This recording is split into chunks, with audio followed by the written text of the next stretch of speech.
Alright, good morning everyone. A warm welcome to my channel. My name is Judith Okia. I'm a first aider, I'm a public speaker, and I'm a counselor. My passion lies in educating, informing, and empowering others. And my goal is to provide content that is empowering, informing, educating, motivating, and inspiring. My today's topic is on first aid, and with me is Raphael. I know I'll give him time to introduce himself better. And he loves first aid, and that's why I'm having him here today to talk to us about first aid and to educate us more on first aid, because personally I love first aid because I know, the information or what we are able to do when we have the first aid information. So without further ado, please allow me to welcome my guest, Raphael, to introduce himself first. Welcome, Raphael. Thank you everyone. Good morning.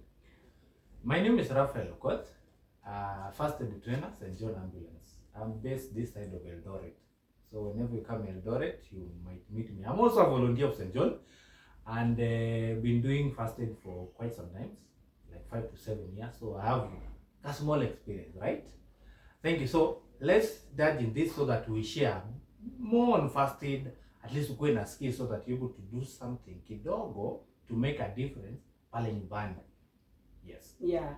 So Raphael, thank you so much for making time for this and for willing to talk to our viewers about first aid. So we'll have to start with the basics first. Let us understand what is first aid.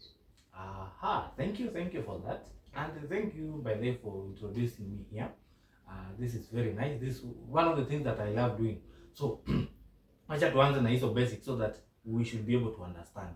First aid is the initial assistance given to a casualty using available resources and generally accepted principles before handing over to a more responsible person. So initial assistance or initial help. In short, we are saying that msaidie tu ile ya kwanza, then now we'll be able to hand over our casualty. So initial means is not the final thing that you'll be able to do to the person who is injured. It's not the final. You might help kidogo na upeleke OC. Yes, that is very important so that we contain the casualty. We try to stabilize the casualty before afike OC or prevent the condition from getting worse. So initial given to a casualty. A casualty ndio mgonjwa wetu. Huyo mwenye tunamsaidia. Okay. Tunamwita casualty. Huyu jamaa tukimsaidia hiyo kidogo, if the ambulance arrive, when we hand over wanakuwa patient.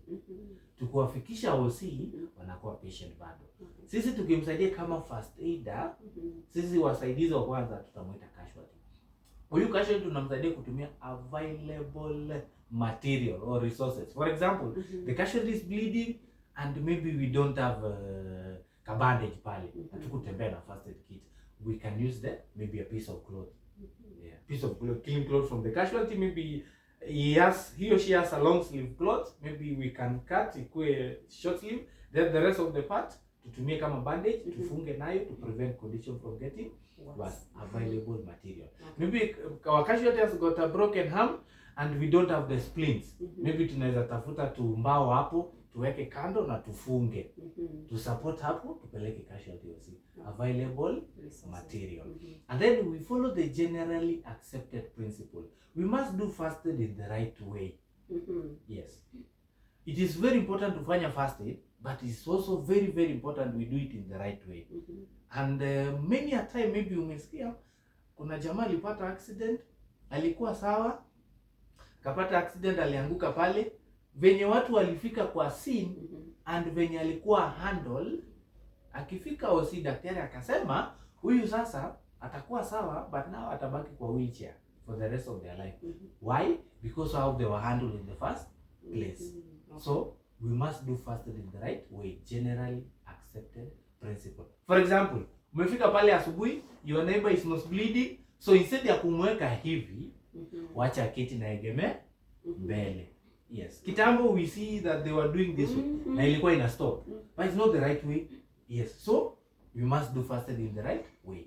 Wacha kiti na egeme mbele. So you are saying if it's done in the wrong way, it can create more harm. Yes, it can worsen the situation. Okay. Yes. Even though tulikuwa tunaona inasaidia, but in the real sense, there were a lot of problems that we were creating. Okay. And that's why we have updating the skills and knowledge as per the current standard. So generally accepted principle before handing over to a more responsible person. Remember, we are still in our definition. Yes. Generally accepted principle before handing over to a more responsible. So a more responsible person can be maybe a more qualified person on first aid than you. Maybe huyo paramedic, can be an EMT, can be the member of ambulance team, can be the nurse or a doctor, or even a midwife.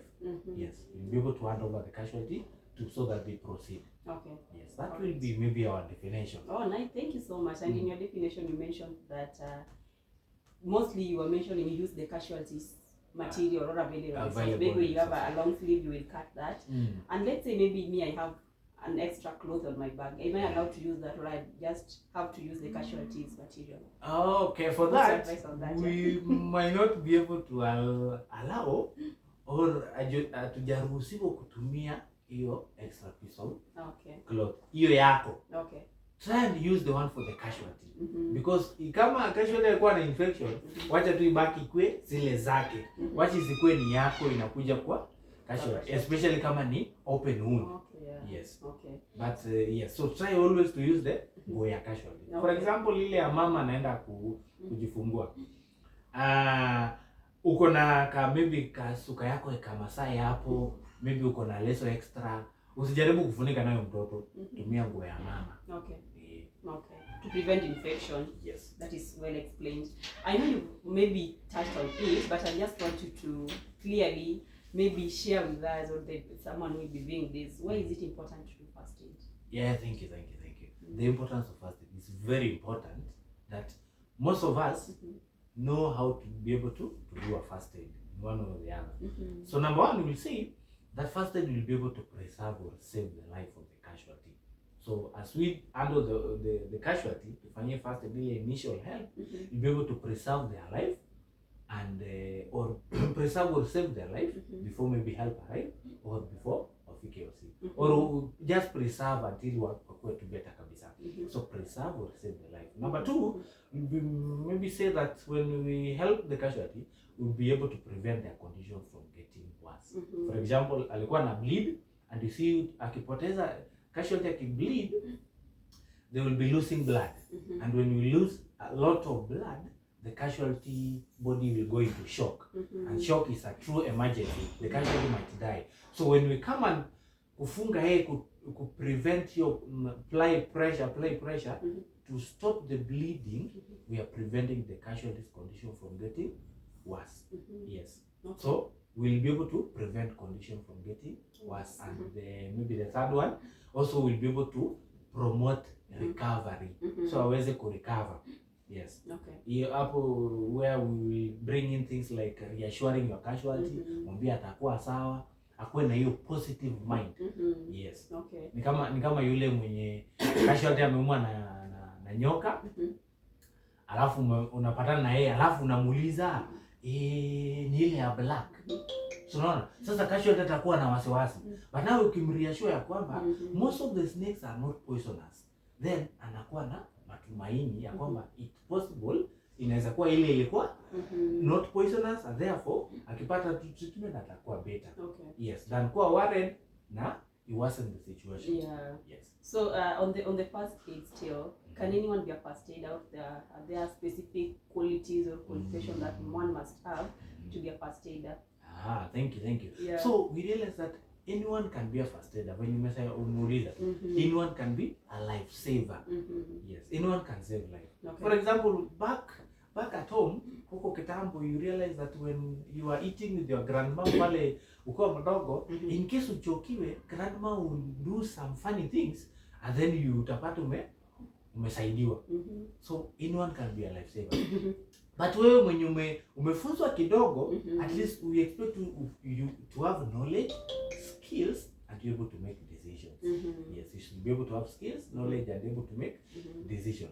So maybe we also continue the qualities of a good first aider. Yes, it's very important to acquire some qualities as a first aider. Maybe we can go on that now. You can touch on that. Thank you. Qualities of a good first aider. Yeah, it's very important that first aider acquire some qualities which will be able to help you. For example, we expect you to be honest as a first aider. Be honest. Ukifika pale you realize that maybe wewe ndio wa kwanza kufika kwa scene, vitu za casualty ziko tu kila mahali, we expect you collect all of them, uweke mahali moja, that will be able, the casualty wakisha recover, they'll be able to get the items. Not that unajiwekea alafu unasema ujiwekee lunch. You should be honest. We expect you as a first aider to be kind, you should be compassionate, and also maybe reassuring. Yes, reassure your casualty. Ukuwe na good attitude. Yes, ukuwe na good attitude so that you are willing to help. You should be confident, you should be calm. First aider should be caring. Yes, vitu kama hizo. We also expect you at least to be physically strong, so physically fit, to be able, maybe at some point we'll be able to need first aider to carry the casualty, maybe as alone or mkua as a team. We expect you to carry the casualty. So physically fit will be very important.